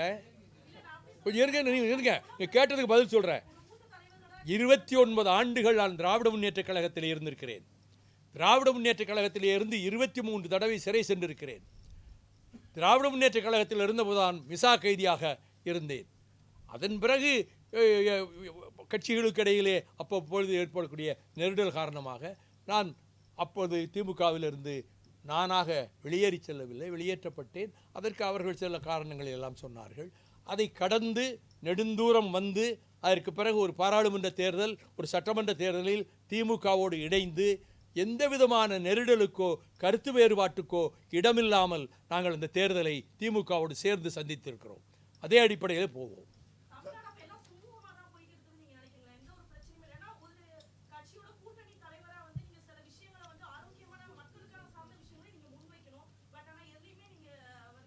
தமிழ்நாட்டில் மக்களுக்கான விஷயங்களை முன்னெடுத்து சென்று போராடிய கட்சி மறுமலர்ச்சி திமுக. ஸ்டெர்லைட் என்ற ஆலை இங்கே வருகிறது என்ற போது அந்த ஆலை வரக்கூடாது என்று 96 தொடக்கத்தில் இருந்து உண்ணாவிரதங்கள், நடைபயணங்கள், ஆர்ப்பாட்டங்கள், மறியல் என்று ஒரு கட்டம் வரை நடத்திவிட்டு வந்தபோது 2 தொழிலாளர்கள் ஒரு நாள் இரவிலே அந்த ஸ்டெர்லைட் கம்பெனியிலே இறந்து போனார்கள். அந்த இயந்திர விபத்தினாலே உடனே ஸ்டெர்லைட் நிர்வாகம் காவல்துறையிடம் போய் வைகோ விடுதலை புலிகளை இங்கே கொண்டு வந்து குண்டு வைத்து விட்டார், அதனால் 2 பேர் இறந்து போனார்கள் என்று அவர் பகிரங்கமான அறிக்கை விட்டு எல்லா பேப்பர்லையும் வந்தது. ஆனால் அப்பொழுது எஸ்பியாக இருந்தவர் ஜாங்கிட். அவருக்கு எனக்கு அவ்வளோ பழக்கம் கிடையாது. ஜாங்கிட் உடனே பிரஸை கூப்பிட்டார். இங்கே விடுதலை புலிகள் யாரும் வரவில்லை, எந்திரத்திலே இருந்த கோளாறு காரணமாக அந்த 2 தொழிலாளர்கள் இறந்தார்கள், இதிலே அவர்கள் மீது பழி போடுவது மிகவும் அபாண்டமான பழி என்று அவர் தெளிவாக சொல்லிவிட்டார். அப்பொழுதுதான் நான் நினைத்தேன், இனி இதே முறையிலே நம் மீது குற்றச்சாட்டு கொண்டே வருவார்கள், ஏதாவது ஒரு காரணம் கிடைக்காதா என்று. நாம் இனி நீதிமன்றத்தின் கதவுகளை தட்டுவோம் என்று நான் உயர் நீதிமன்றத்திலே ரிட் மனு தாக்கல் செய்தேன். 7-8 வருடங்கள் நானே போய் வாதாடினேன். கடைசியிலே இந்த உயர்நீதிமன்றம் ஸ்டெர்லைட்டை நிரந்தரமாக மூடுவது என்று அறிக்கையிட்டது. அப்படி அவர்கள் அறிக்கையிட்ட நேரத்தில் அப்பொழுது அதிமுகவினுடைய முதலமைச்சராக ஜெயலலிதா அவர்கள் இருந்தார்கள். அவர்கள் அதற்கு பிறகு ஸ்டெர்லைட்டுக்கு பெரிய எதிர்ப்பு இப்போ தான் தூத்துக்குடியில் உருவாகி இருக்குன்னு நினச்சிட்டு அவங்களும் அதை எதிர்ப்பதாக சொன்னார்கள். ஆனால் கடைசி வாய்தாவிலே சுப்ரீம் கோர்ட்டில் அந்த தீர்ப்பு கொடுப்பதற்கு முன்னால் போட்ட வாய்தாவிலே நான் எடுத்து வைத்த கருத்தை வைத்து சுப்ரீம் கோர்ட் ஜட்ஜ் சொன்னார், இங்கே வந்திருக்கக்கூடிய பப்ளிக் ஸ்பெஷல் ப்ராசிக்யூட்டர் அவங்களுக்கு அவர் முழுக்க ஸ்டெர்லைட்டை ஆதரித்து பேசினார், ஸ்டெர்லைட் தான் வேண்டும் என்று பேசினார். அப்பொழுது ஜட்ஜு பட்நாயக் கேட்டார், நீங்கள் தமிழக ஸ்டெர்லைட் கம்பெனிக்கு வக்கீலாக வந்திருக்கிறீர்களா அல்லது தமிழ்நாடு அரசுக்கு வக்கீலாக வந்திருக்கிறீர்களா என்று கேட்டபோது அவர் வாய்மூடி மௌனியாக பதிலே சொல்லாமல் உட்கார்ந்தார். அப்பொழுது நான் அறிக்கை கொடுத்தேன், இப்படி நீதிமன்றத்திலேயே வந்து இந்த ஸ்டெர்லைட் வர வேண்டும் என்று சொல்லக்கூடிய 29 கண்டிஷன் போட்டோம், 29ஐயும் ஸ்டெர்லைட் நிறைவேற்றி விட்டான் என்று இந்த வழக்கறிஞர் பேசினார். அத்தனையும் பொய் என்று நான் நிரூபித்தேன் அங்கே. அதற்கு பிறகு இந்த வழக்கு தொடர்ந்து கொண்டே இருந்தபோது மீண்டும் தூத்துக்குடியிலே ஒரு விஷப்புகை நடமாடி அங்கே பல பேர் மயங்கி விழுந்தார்கள், உயிராபத்தெல்லாம் ஏற்பட்டது. இந்த சூழ்நிலையில் தூத்துக்குடி விழித்து கொண்டது. இவ்வளவு நாள் சொன்னாரே ஆபத்து வரும் ஆபத்து வரும், உங்கள் பிள்ளைகளுக்கும் நோய்கள் வரும், இது கொடூரமான கதிரியக்க அணுக்கதிரியக்க தாக்கத்தை ஏற்படுத்தும் என்று அங்கே ஊராக போய் பேசியதோடு மட்டுமல்லாமல் 40 கல் தொலைவுக்கு ஸ்டெர்லைட் விவசாயத்தை அழித்து விட்டது. அந்த மக்களிலே பல பேர் நுரையீரல் கெட்டு நோயாளிகளானார்கள். இந்த சூழ்நிலையில் மீண்டும் தீர்ப்பாயத்துக்கு போனபோது தீர்ப்பாயம் அவர்களுக்கு சாதகமாக தீர்ப்பு சொன்னது. நான் தீர்ப்பாயத்திலே தூத்துக்குடியிலும் பேசினேன், சென்னையிலும் பேசினேன். அதற்கு பிறகு அந்த தீர்ப்பாயத்தினுடைய முடிவை எதிர்த்து சுப்ரீம் கோர்ட்டுக்கு தமிழ்நாடு அரசு போக வேண்டிய கட்டாயம் ஏற்பட்டது. நான் தனியாக சுப்ரீம் கோர்ட்டிலே நான் ஒரு ரிட் மனு தாக்கல் செய்தேன். அப்பொழுது ஹாரிங்டன் நாரிமன், பெரிய நாரிமனுடைய மகன், அவர் ஜட்ஜாக உட்கார்ந்துருக்கிறார். அப்போ அவர் உட்கார்ந்துருக்கும் போது ஸ்டெர்லைட் எடுத்தாச்சு.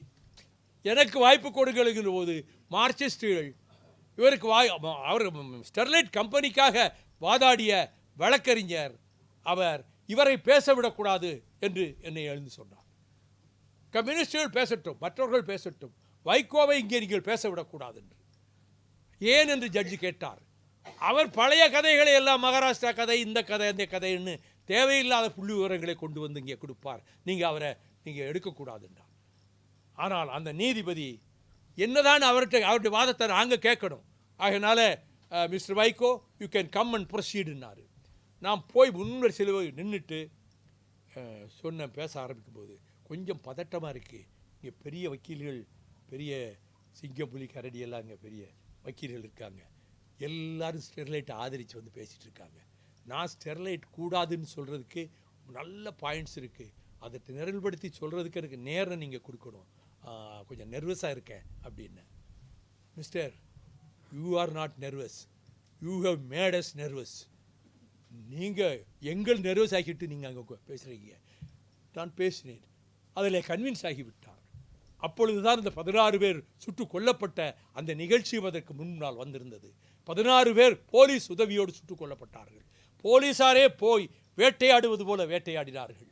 ஒரு 8 வயது 4 வயது குழந்தை இறந்து போனது, 16 வயது மாணவி இறந்து போனாள். இவ்வளவுக்கும் காரணம் இந்த ஸ்டெர்லைட் தான்.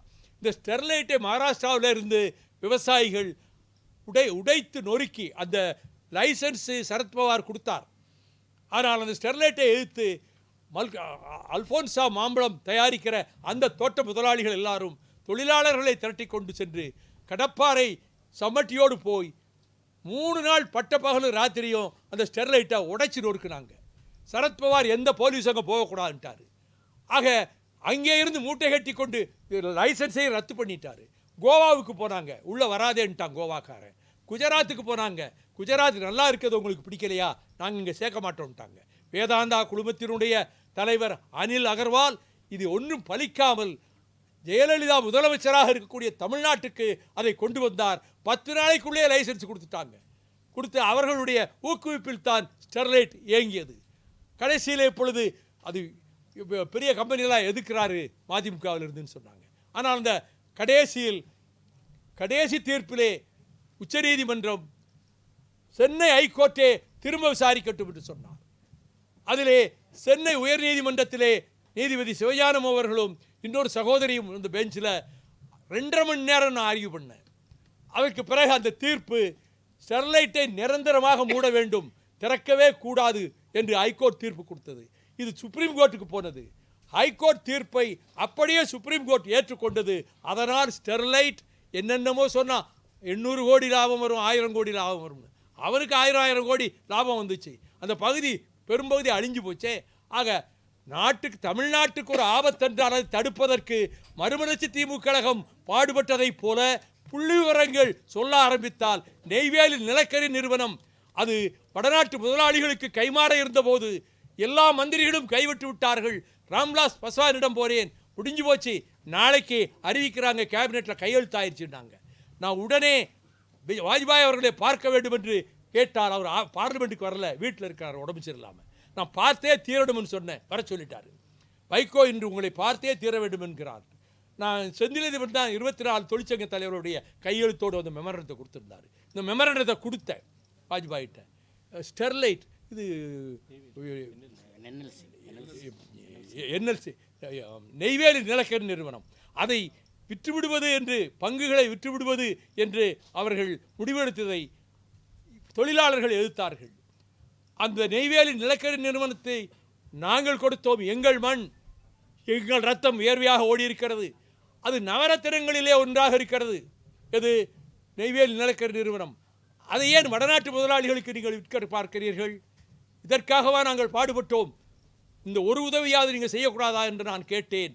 அவர் வாஜ்பாய் என் மீது அளவு கடந்த பாசம் கொண்டவர், அது அனைவருக்கும் தெரியும். கொஞ்ச நேரம் யோசித்தார். Yes, NLC will not be privatised. இதை நீங்கள் நாளைக்கு அறிவிப்பீங்களா? இப்போயே நீங்கள் ப்ரெஸ்ஸுக்கு சொல்லிடலாம். அங்கேருந்து தான் ஹிண்டு பேப்பருக்கு நான் ஃபோன் பண்ணேன். ஹிண்டு பேப்பருக்கு ஃபோன் பண்ணி பிரைம் மினிஸ்டர் வாக்குறுதி கொடுத்துட்டாரு, இந்த டிஸ்இன்வெஸ்ட்மெண்ட் கிடையாது நெய்வேலி நிலக்கரி நிறுவனத்துக்கு, அவை பங்குகளை விற்க மாட்டார்கள் என்று. அங்கே அந்த வீட்டிலிருந்தே நான் ஹிண்டு பேப்பரில் போட்டேன். ஹிண்டு பேப்பரில் ஃப்ரண்ட் பேஜில் பாக்ஸ் கட்டி அந்த நியூஸை போட்டாங்க. ஆக நெய்வேலி நிலக்கரி நிறுவனத்தை தமிழ்நாட்டினுடைய மக்கள் உரிமையாக ஆக்கி கொடுப்பதற்கு முழுக்க முழுக்க முழுக்க பாடுபட்டு வெற்றி பெற்றது மறுமலர்ச்சி திராவிட முன்னேற்ற கழகம். அதை போல ரெண்டையும் சொல்லிட்டேன். அதை போல நீட்ரினோ அது மிக மோசமானது. அது தேனி மாவட்டத்தையே அழித்து இடுக்கி அணை, கேரளக்காரர் அணையையும் நம்முடைய முல்லை பெரியார் அணையையும் அது ஒழித்துவிடும், நொறுக்கிவிடும். 1.5 லட்சம் டன் வெடிமருந்தை வைத்துத்தான் அவர்கள் உள்ளே கொண்டு போய் 50 டன் ஒரு காந்த கருவியை வைக்கப் போகிறார்கள். அதை கொண்டு வந்தே தீர்வேன் என்று நரேந்திர மோடி 2 கூட்டத்திலே பேசினார். Neutrino is a must for India என்று சொல்லி. அந்த நியூட்ரினோவை குஜராத்திலே வைக்கலாம் என்றால் ஒத்துக்கொள்வாரா? மகாராஷ்டிராவிலே ஒத்துக்கொள்வார்களா? கேரளத்திலே போனார்கள், விரட்டி அடித்தார்கள். கர்நாடகம் விரட்டி அடித்தது, மராட்டியம் விரட்டி அடித்தது, குஜராத் விரட்டி அடித்தது. ஆனால் இங்கே இருக்கக்கூடிய நெய்வேலி நிலக்கரி நிறுவனத்தையும் அதை போல கைப்பற்றி கொண்டு சென்றால், இந்த நியூட்ரினோவை அதே போல கொண்டு வந்தால் அது தவிடுபடியாகிவிடும். தேனி மாவட்டம் அதை எதிர்த்து நான் நடைபயணம் போனேன். நம்முடைய முதலமைச்சர் அவர்கள் தான் வந்து ஒரு கொடியையும் அண்ணன் நெடுமாறன் ஒரு கொடியையும் கையிலே கொடுத்தார்கள். அப்பொழுது ஒரு இளைஞன், மறுமலர்ச்சி திமுக இளைஞரணி துணை செயலாளர், அவன் அந்த மேடைக்கு முன்னாலே வந்து ஒரு டன் பெட்ரோலை மேலே ஊற்றிக்கொண்டு நெருப்பு வைத்து கொண்டு அந்த இடத்திலே கருகி போனான். அவனை அப்பல்லோ ஆஸ்பத்திரிக்கு நானும் பூமிநாதனும் சின்ன செல்லமும் கொண்டு போனோம். முகம்தான் எரியவில்லை, உடம்பு பூராவும் எரிந்து விட்டது. 80% எரிந்து விட்டது, உயிரை காப்பாற்ற முடியாது என்றார்கள். அவன் பேசி கொண்டிருந்தான். ஏன்பா இப்படி பண்ண? உங்கள் அம்மா, உன் தம்பிப்பா, உன்னுடைய பிள்ளைக அழுதுகிட்டு இருக்காங்களே, உங்களுக்கு யார் பதில் சொல்கிறதுன்னு? அது நீங்கள் பார்த்துக்கிடுவீங்க. என்ன அப்புறம் ஏன் நீங்கள் கீ குடிச்ச? நீங்கள் இவ்வளோ செய்கிறீங்க, எந்த பேப்பரையாவது போடுறாங்களா? எந்த டிவியிலையாவது காட்டுறாங்களா? நீங்கள் ஸ்டெர்லைட்டை ஒழிச்சிங்க, இப்போ நியூட்ரோனுக்காக 2 நடைபயணம் போயாச்சு, யாரும் செய்யலை. அப்போ நான் நினச்சேன், நம்ம தீ குளிச்சா அது ஒரு நியூஸ் ஆகும்ல, அப்படியாவது இது எதுக்கிற செய்தி வெளிவரும்ல. அட பைத்தியக்காரா, ஏதோ வழியில் அதை தடுப்பதற்கு பார்ப்போம், அதுக்கு நீ போய் உயிரை கொடுக்க வேண்டுமா என்று சொன்னேன்.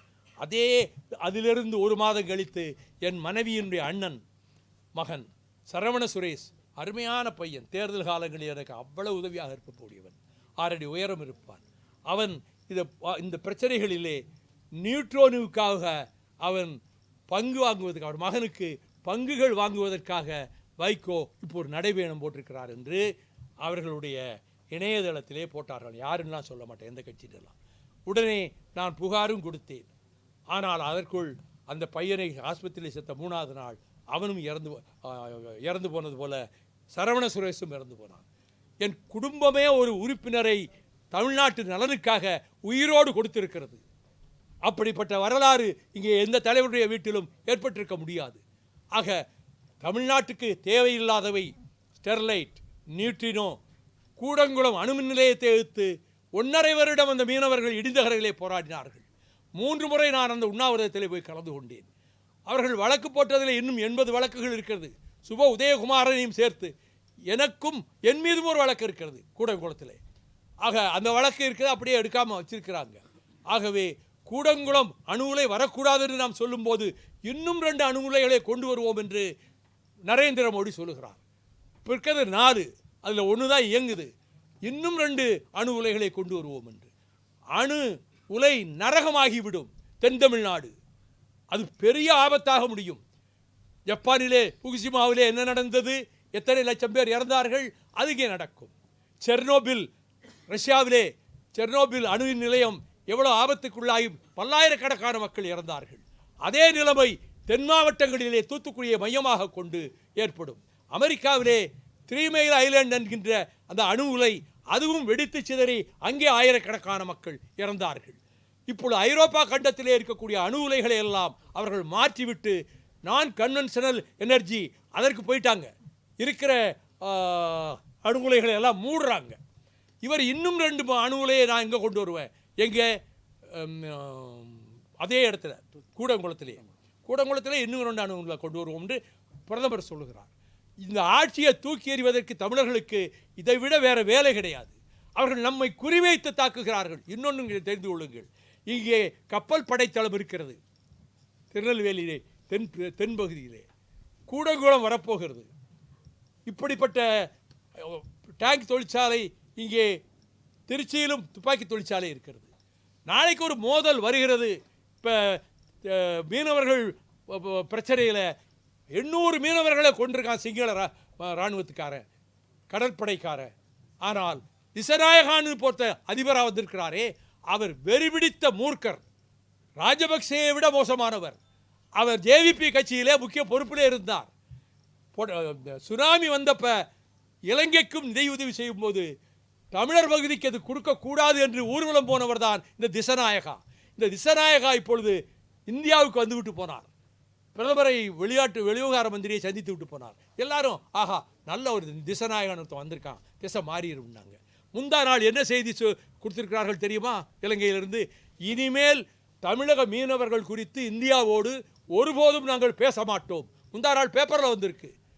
அப்போ பேச்சுவார்த்தைக்கே அவன் தயாரில்லைன்னு சொல்லிட்டான். இன்னும் மீனவர்கள் கொல்லப்படுவார்கள். நேற்று முந்தா நாள் கூட போய் அடிச்சிருக்கிறாங்க. ஆகவே தமிழகத்தை ஒரு காலனி நாடாக, ஒரு அடிமை நாடாக டெல்லி கருதுகிறது என்பதற்குத்தான் இதெல்லாம் உதாரணம். ஆக தமிழகத்தினுடைய நலன்களை, பொதுமக்கள் நலனை பாதுகாப்பதில் மறுமலர்ச்சி தீர்வு கழகம் முத்திரை பதித்திருக்கிறது, உத்தரவாதம் பெற்றிருக்கிறது. கேரளமும் இப்பொழுது இந்த நியூட்ரோனை எதிர்ப்பதற்கு தயாராகி கொண்டிருக்கிறது. நான் இப்பொழுது இருக்கிற பினராயி விஜயனையும் 2 முறை போய் பார்த்தேன். அதற்கு முன்பு இருந்த ஒமன் சாண்டி அவரை 2 முறை போய் பார்த்தேன். அதற்கு முன்பு இருந்த அச்சுதானந்தனை 2 முறை போய் பார்த்தேன். எங்கள் முல்லைப்பெரியார் மட்டும் இடியாது, இடுக்கி இடிஞ்சு போயிடும். இவங்க இந்த நியூட்ரினோவை கொண்டு வந்தாங்க. அவங்க ஒத்துக்கிட்டாங்க. 2-3 விஞ்ஞானிகளையும் கூப்பிட்டு வச்சு பேசுகிறாங்க. அங்கே இந்த அம்பரப்பர் மலையில் தான் இதை வைக்க போகிறாங்க நியூட்ரினோவை. அதிலிருந்து 2 கிலோமீட்டர் தொலைவிலேயே பதிகட்டான் சோலை ஆரம்பிக்கிறது. பதிகட்டான் சோலை என்பது கேரளாவை சேர்ந்தது, 2 கிலோமீட்டரிலே ஆரம்பிக்கிறது. அது மட்டுமல்ல, நீங்கள் யுனிவர்சல் ஹெரிட்டேஜ் உள்ள இடங்களில் ஒரு புல்லை கூட திரும்பி பிடுங்கி போடக்கூடாதுன்னு ரூல் வச்சிருக்கிறான். இது மேற்கு தொடர்ச்சி மலை அப்படி ஹெரிட்டேஜ் உள்ள இடம் என்று அங்கே ஐநா மன்றத்திலேயே குறித்து வைத்திருக்கிறார்கள். அதை நான் ஏற்கனவே அந்த பிரச்சனையை எழுப்பியிருக்கிறேன் நீதிமன்றத்திலும். அப்படி அந்த விதத்திலே அவர்கள் அங்கே கொண்டு போய் இதை வைப்பதென்று சொன்னால் அது ஐநா சபையினுடைய தீர்மானத்துக்கு விரோதமானதாகும். ஆகவே எதிர்ப்பது என்பதிலே உறுதியாக இருக்கிறோம். அந்த இனி மேலும் அவர்கள் கொண்டு வர வேண்டும் என்று மோடி துடித்து கொண்டிருக்கிறார். நான் ஸ்டே வாங்கி 3.5 வருஷம் ஆச்சு ஹைகோர்ட்டில். இந்த நியூட்ரினோவுக்கு ஸ்டே வாங்கி நான் தான் ஆர்கியூ பண்ணேன். எனக்கு அஜ்மல் கான் ஹெல்ப் பண்ணார், பாயிண்ட்ஸ் எடுத்து கொடுத்தாரு. வாதம் பண்ணுவதற்குரிய வழிமுறைகளிலே அவர் எனக்கு பயிற்சி கொடுத்தார். அந்த விவாதத்துக்கு பிறகுதான் ஹைகோர்ட்டில் தமிழ்நாடினுடைய ஒப்புதல் இல்லாமல் பொல்யூஷன் கண்ட்ரோல் போர்டினுடைய அனுமதி இல்லாமல் இதை ஒன்றும் செய்ய முடியாது, அந்த ஃபேக்ட்ரிக்குள்ளே யாரும் நுழையக்கூடாது, அந்த நியூட்ரினோ வளாகத்துக்குள்ளேயே அப்படின்னு சொல்லி 3.5 வருஷம் ஆச்சு. ஆக 3.5 ஆண்டு காலமாக பிரதமர் சொன்ன திட்டத்தையே தடுத்து நிறுத்தி வைக்கக்கூடிய அந்த தகுதி எனக்கு இருந்தது. செய்திருக்கிறேன், சேவை செய்திருக்கிறேன். பொது வாழ்வுக்கு வந்ததனால் இவையெல்லாம் செய்ய முடிந்தது. தமிழ்நாட்டினுடைய நலன்களை பாதுகாக்க முடிந்தது. அந்த வகையில் தொடர்ந்து தமிழ்நாட்டுக்கு எந்த பிரச்சனைகளெல்லாம் ஆபத்து வருகிறதோ அதை தடுப்பதற்கு மறுமலர்ச்சி திராவிட முன்னேற்றக் கழகம் முதல் படையணியாக இருந்து செயல்படும் என்பதிலே தமிழக மக்களுக்கே நம்பிக்கை இருக்கிறது.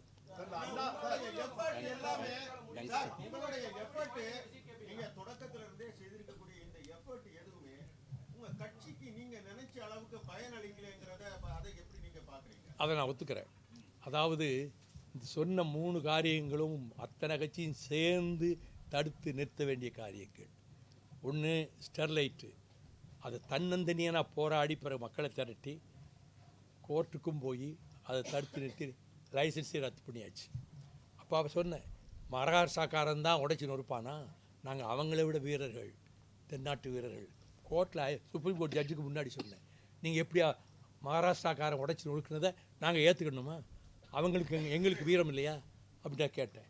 அதுபோல் இவ்வளவும் செய்து நெய்வேலியை பாதுகாத்து கொடுத்து நியூட்ரோனோவை வரவிடாமல் தடுத்து இத்தனை முல்லை பெரியாருக்கு 10 வருஷம் போராடி இருக்கிறேன்.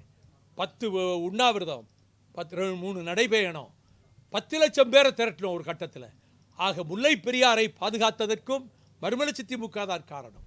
இவற்றையெல்லாம் கொண்டு போய் மக்களிடம் சேர்ப்பதற்குரிய ஊடக வசதியோ மக்களிடம் கொண்டு போய் சேர்ப்பதற்குரிய பத்திரிகையாளர்கள் பலமோ எனக்கு எங்கள் கட்சிக்கு கொடுக்கப்படவில்லை. அன்னன்னைக்கு செய்தி போடுவாங்க, அவ்வளோதான். அந்த பலம் இல்லாததுனால எங்களுக்கு அந்த ஓட்டு கிடைக்கல. இந்த ஓட்டுக்காக நான் செய்யலை, நம்ம கடமையை செய்வோம். ஒரு கட்சி ஆரம்பித்தோம், கட்சிக்கு என்னென்ன கொள்கைகள்னு சொன்னோம்.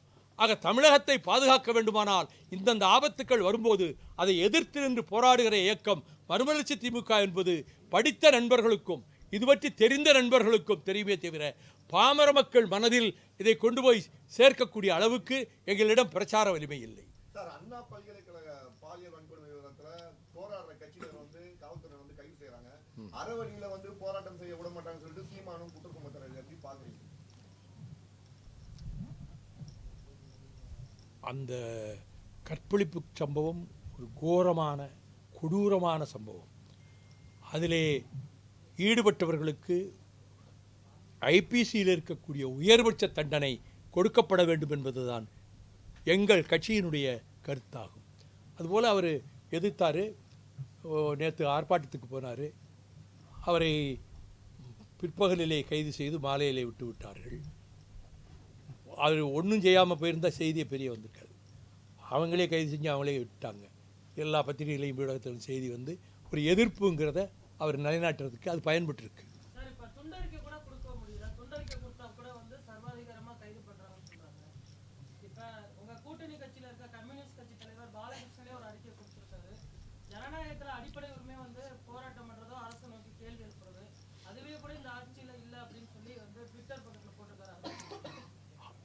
கேபி ட்விட்டரில் எது வேணால் போடுவார். அவர் அவங்க கட்சிக்கு எது நல்லதுன்னு தெரியுதோ அதை போடுவார். நாங்கள் எந்த விதமான கருத்து வேறுபாட்டிலையும் இல்லை. அவர்கள் நோட்டீஸ் கொடுக்க விடலைங்கிறதெல்லாம் எல்லா இடத்துலையும் பிரச்சாரங்களுக்கு நோட்டீஸு கடையாக கொடுக்குறாங்க, வீடு வீடாக கொடுக்குறாங்க. அதையெல்லாம் யாரும் தடுக்கலை.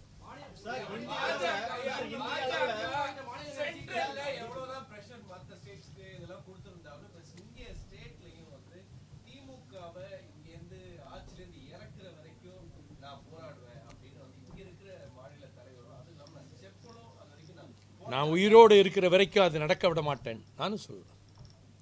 அம்மாதிரி இந்த அரசை கவிழ்க்கவோ இந்த அரசை கட்சியை தேர்தலில் தோற்கடிக்கவோ முடியாத வகையில் நானும் எங்கள் தோழர்களும் கடுமையாக போராடுவோம். மக்கள் மனப்பான்மை நான் அறிந்து வைத்திருக்கிறேன். போகிற இடங்களிலே பார்க்கிறேன். எதிர்ப்பு என்பது மிகச் சிறிய அளவிலே தான் இருக்கிறது. அது பெரிதுபடுத்துகிறார்கள். மக்களிடத்திலே நல்ல ஆதரவு இருக்கிறது. சிறந்த திட்டங்களை அவர் நிறைவேற்றி கொண்டு வருகிறார். அதுவும் மிகவும் தன்னம்பிக்கையோடு பொறுமையோடு ஆத்திரப்பட்டு எதுவும் சொல்லாமல் அவர் தளபதி ஸ்டாலின் அவர்கள் முதலமைச்சர் அவர்கள் மிக கவனமாகவும் மிக ஜாக்கிரதையாகவும் ஆட்சியை நடத்தி கொண்டு போகிறார். அதனால் இவங்க யார் எந்த கட்சி ஆரம்பித்தாலும் சரி, எந்த கூட்டணி வச்சாலும் சரி, திமுக அணியை தோற்கடிக்க முடியாது. புதிய தலைமுறை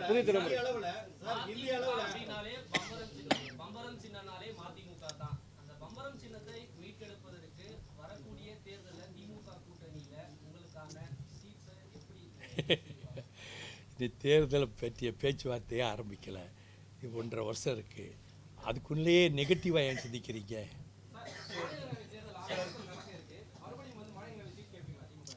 எது நான் எதுவும் கேட்க மாட்டேன் சார். இந்திய அளவில் மாற்றத்தை கொண்டு வருவதற்கு, அகில இந்திய அரசியலில் மாற்றத்தை கொண்டு வருவதற்கு நிச்சயமாக ராகுல் காந்தியால் முடியாது.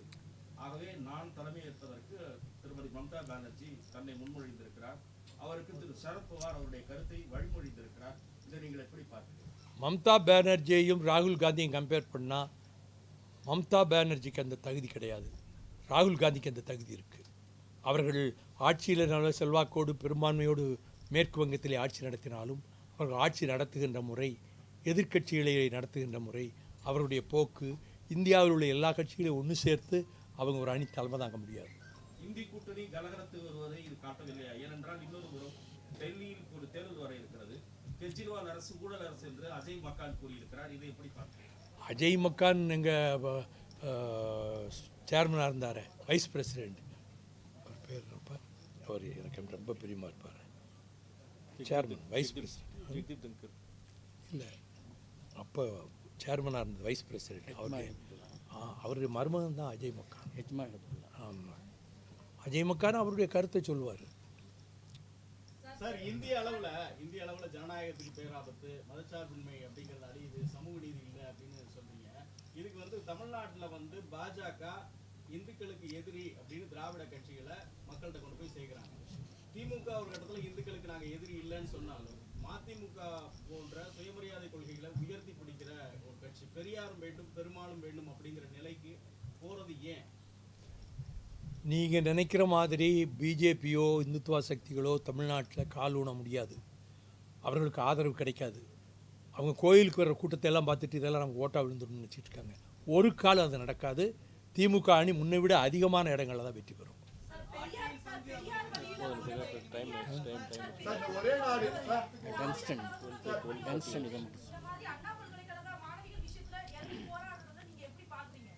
போராடுறது ஒரு பெண்ணுடைய உரிமை இல்லை, அரசாங்கம் செய்ய வேண்டிய கடமையை செஞ்சுக்கிட்டு இருக்குல்ல. ஆமாங்க, அதுக்கு தான் அரசாங்கம் தன்னுடைய கடமையை செய்து கொண்டிருக்குல்ல. ஸ்டாலினுடைய அரசாங்கம் அந்த கடமையை செய்து கொண்டிருக்குல்ல. ஒரே நாடு ஒரே தேர்தல் நம்ம இப்ப எதிர்க்கிறோம். ஆனா கருணாநிதி நெஞ்சுக்கு நீதி புத்தகத்துல ஒரே நாடு ஒரே தேர்தல் ஆதரிச்சு உள்ளதாக பாஜக தலைவர் அண்ணாமலை சொல்றாரு. அவரே ஆதரிச்சிருக்காரு, கருணாநிதியே ஆதரிச்சிருக்கா சொல்றாரு. அண்ணாமலை சரியா படிக்காம எல்லாத்தையும் அரைகுறையா படிச்சுட்டு ஒவ்வொன்றும் சொல்லி மாட்டிக்கிட்டாரு.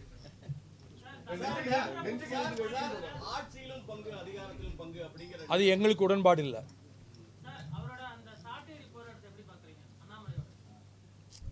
ரசிக்க முடியா இருந்தது.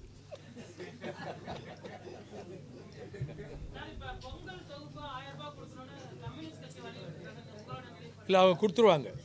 கொடுக்க ஏற்பாடு நடந்துக்கிட்டு இருக்கு.